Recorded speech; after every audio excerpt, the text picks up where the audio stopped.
first of all, hello, welcome to Mind of Zaxter. As you can see, we're very chill and relaxed here. This is our first episode, and we have our lovely first guest, Anja. Yes, I want to introduce herself to our lovely audience, and let's kick off things with that shamanic experience that you started telling me about just 5 minutes ago.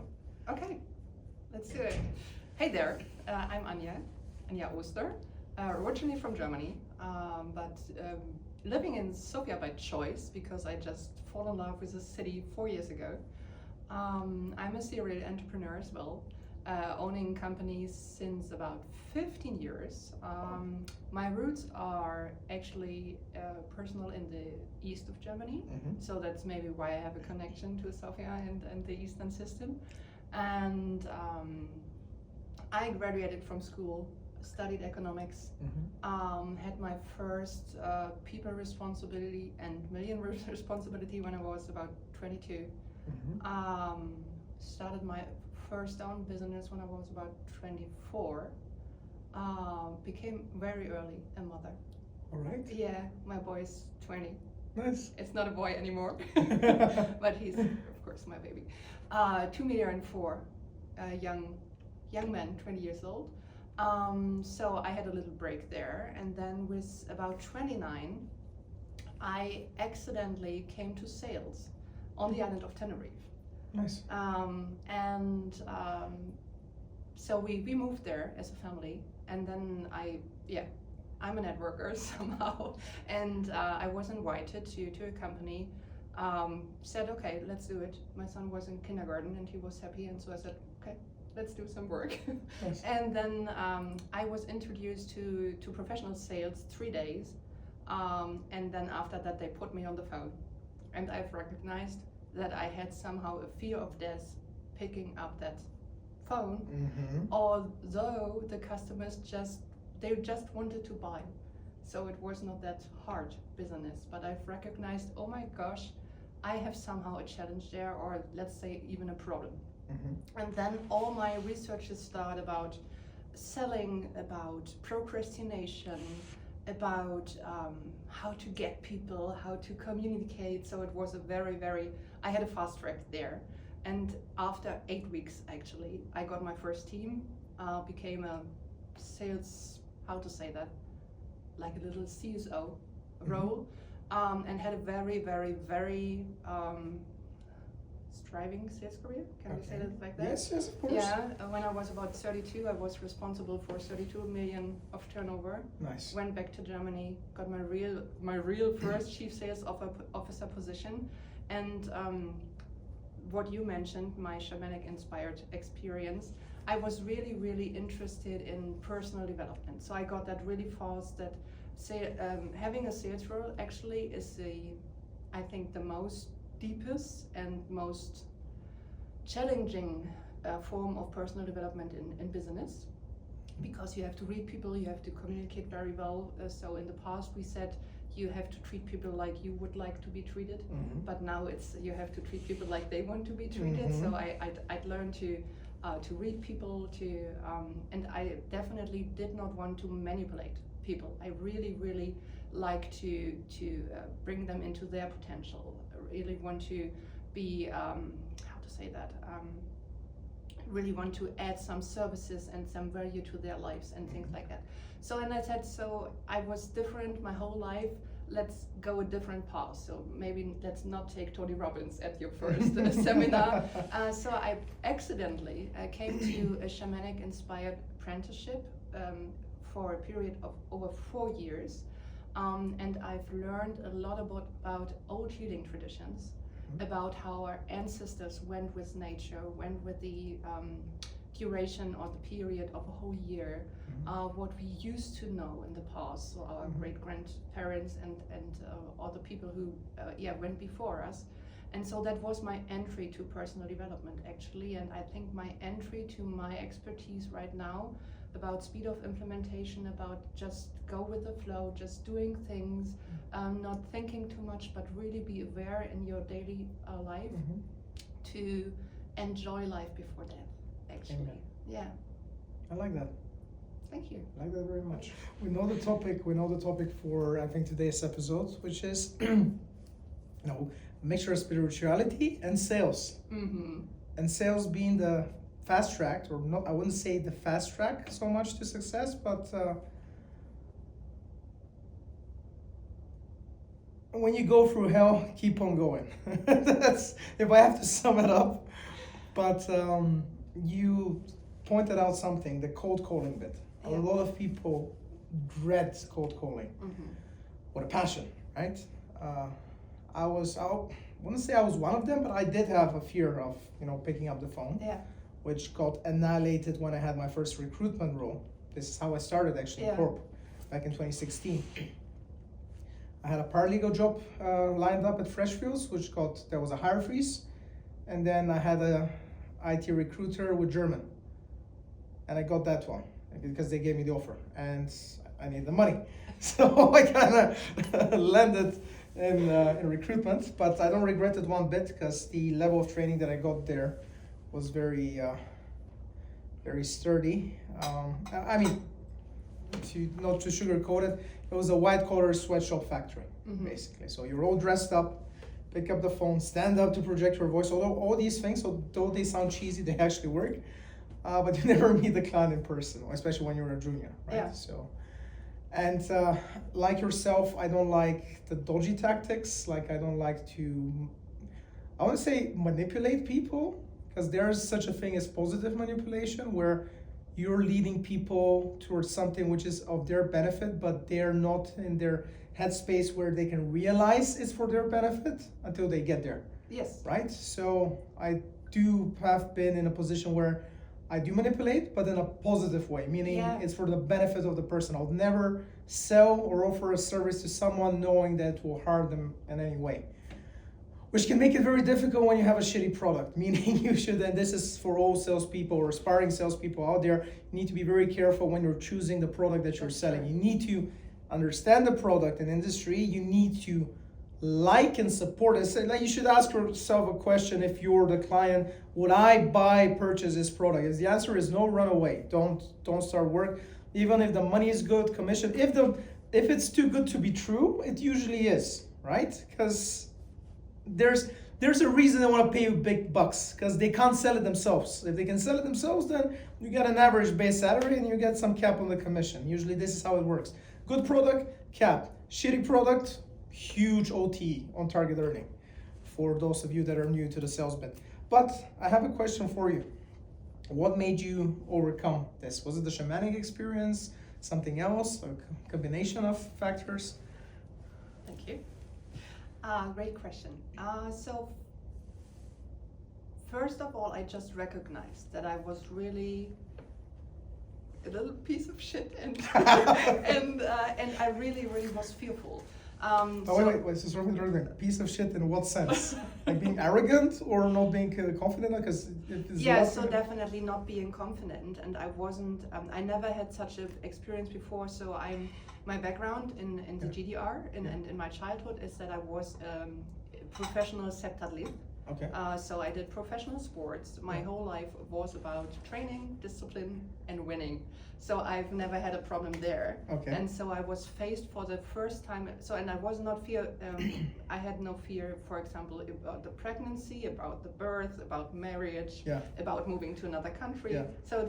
So I just make my decisions, go for it. Everything is fine. Okay. And then I made a decision to get a sales role. And for the first time in my life, I was sitting there. I wasn't able to speak. I had sweaty hands. Yeah.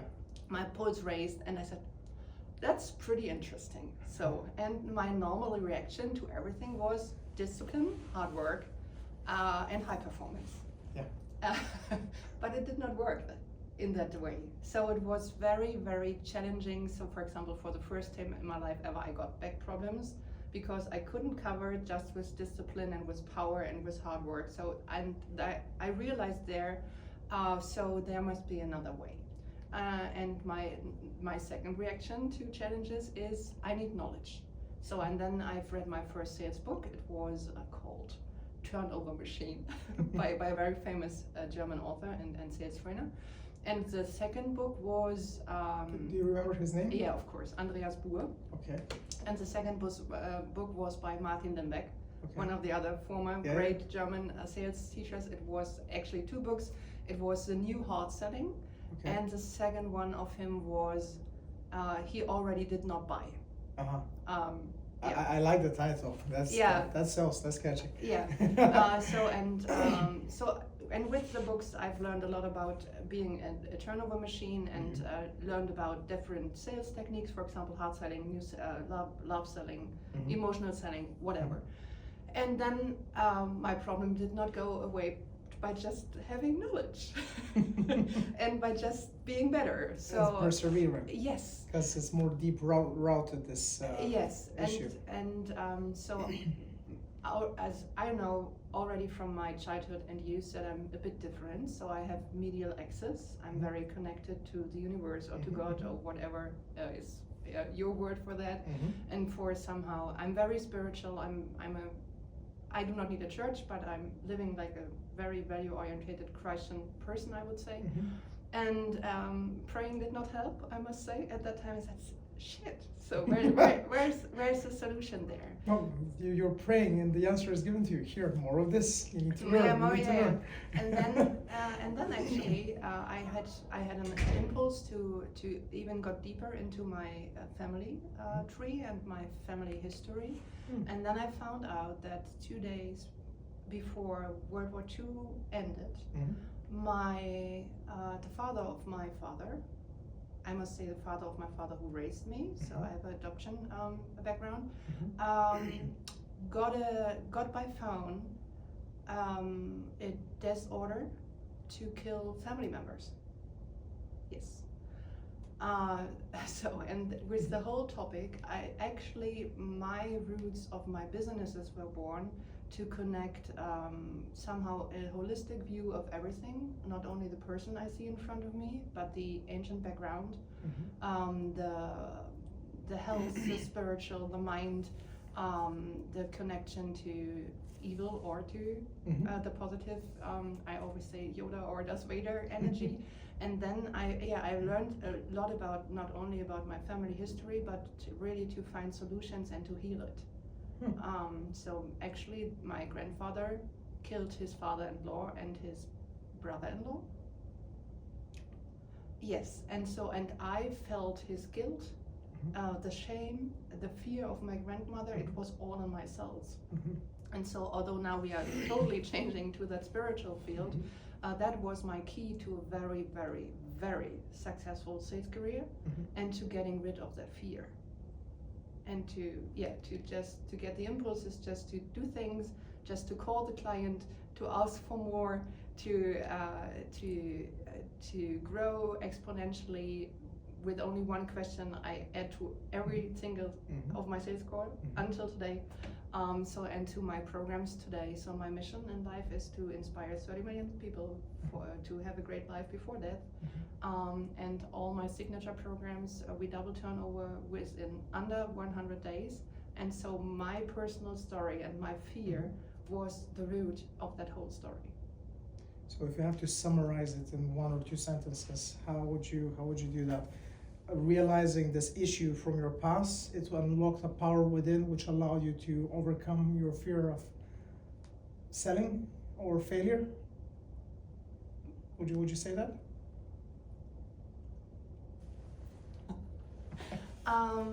So before we started the record, we spoke about which characters we would how to say that? Describe ourselves as a bit fictional or real life. Yeah. Yeah, and I told you that's a bit of so it's very suits oriented or inspired. So, but one of my main characters would be Rafiki from The Lion King as well. So I think too.